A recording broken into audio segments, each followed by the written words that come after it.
పురుషులకు ధీటుగా మేమేం తక్కువ అనుకుంటున్నారట మహిళా ఉద్యోగులు కూడా పురుషులకు ధీటుగా దొరుకుతున్నారట. ఇప్పుడు దీంట్లో మనం పురుషులు మహిళలను ఎట్లా మనం ఇది చేస్తాం? ఇప్పుడు మహిళలు అయితే తీసుకోవద్దని ఇంకేమైనా ఉందా? ఇవాళ రేపు అంతా కమర్షియలే కదా.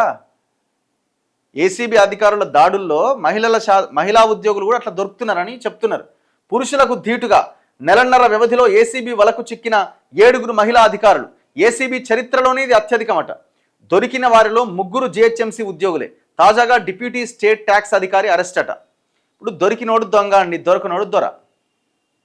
మేము చాలా పేర్లు చెప్పగలుగుతాం, ఇవాళ నోటికి చెప్పగలుగుతాం. ఇప్పుడు ఆ గౌలిదొడ్డిలో 2021లో ఆమె కూల్చిన ఆమె ఆర్డీఓ చంద్రకళ, ఆమె ఎన్నో చేసింది. ఇక గీడో కావున్నది. ఇప్పుడు ఆమె ఏడుందో, కీసరలో ఉందో, షామీర్పేటలో ఉందో. సంయుక్త అని ఒక ఆమె ఉన్నది, అమయ్ కుమార్ ఈ బ్యాచ్ ఇల్లంతా. అసలు వీళ్ళు చెలరేగిపోతారు ఇక మార్కెట్లో, చెలరేగిపోవడమే. ఇక భూమి కనిపించింది, ఏదైనా అప్లికేషన్ వచ్చిందని కథమే. ఇక వాళ్ళకి అప్లికేషను రైతుకు సంబంధించిన ఆ యజమానికి సంబంధించిన సమస్య కనబడదు, పైసలు కనబడుతుంటాయి. ఇట్లా ఏదో సినిమాలో బ్రహ్మానందంకో ఎవరికో ఇట్లా పైసలు ఇట్లా గలగలగల కనబడ్డట్టు కోట శ్రీనివాసరావుకి అప్పులపర ఏదో సినిమా ఉండేది. సో ఇట్లా ఆయనకి తెరిస్తే లక్ష్మీదేవి కనబడ్డప్పుడు వాళ్ళకి అట్లనే కనబడుతుంది. అట్లాంటి ఆఫీసర్లు చాలామంది ఉన్నారు. ఇప్పుడు దొరికిరు కాబట్టి ఇప్పుడు నిన్న ఒక ఆమె దొరికింది. ఎవరు ఆమె? ఎంత? 8,000 9,000 లంచం తీసుకొని దొరికింది. లక్షలు తీసుకొని దొరకాల్సిన వాళ్ళు చాలామంది ఉన్నారు. పురుషులకు ధీటుగా మేమేం తక్కువ అనుకుంటున్నారట మహిళా ఉద్యోగులు కూడా పురుషులకు ధీటుగా దొరుకుతున్నారట. ఇప్పుడు దీంట్లో మనం పురుషులు మహిళలను ఎట్లా మనం ఇది చేస్తాం? ఇప్పుడు మహిళలు అయితే తీసుకోవద్దని ఇంకేమైనా ఉందా? ఇవాళ రేపు అంతా కమర్షియలే కదా. ఏసీబీ అధికారుల దాడుల్లో మహిళా ఉద్యోగులు కూడా అట్లా దొరుకుతున్నారని చెప్తున్నారు. పురుషులకు ధీటుగా నెలన్నర వ్యవధిలో ఏసీబీ వలకు చిక్కిన 7 మహిళా అధికారులు. ఏసీబీ చరిత్రలోనే ఇది అత్యధికమట.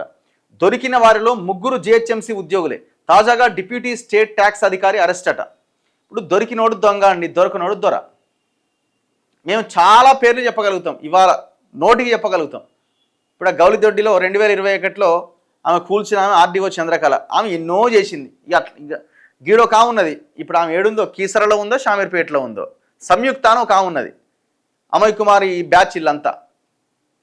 అసలు వీళ్ళు చెలరేగిపోతారు ఇక మార్కెట్లో, చెలరేగిపోవడమే. ఇక భూమి కనిపించింది, ఏదైనా అప్లికేషన్ వచ్చిందని కథమే. ఇక వాళ్ళకి అప్లికేషను రైతుకు సంబంధించిన ఆ యజమానికి సంబంధించిన సమస్య కనబడదు, పైసలు కనబడుతుంటాయి. ఇట్లా ఏదో సినిమాలో బ్రహ్మానందంకో ఎవరికో ఇట్లా పైసలు ఇట్లా గలగలగల కనబడ్డట్టు కోట శ్రీనివాసరావుకి అప్పులపర ఏదో సినిమా ఉండేది.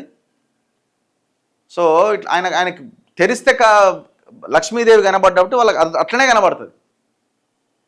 అట్లాంటి ఆఫీసర్లు చాలామంది ఉన్నారు. ఇప్పుడు దొరికిరు కాబట్టి ఇప్పుడు నిన్న ఒక ఆమె దొరికింది. ఎవరు ఆమె? ఎంత? 8,000 9,000 లంచం తీసుకొని దొరికింది. లక్షలు తీసుకొని దొరకాల్సిన వాళ్ళు చాలామంది ఉన్నారు.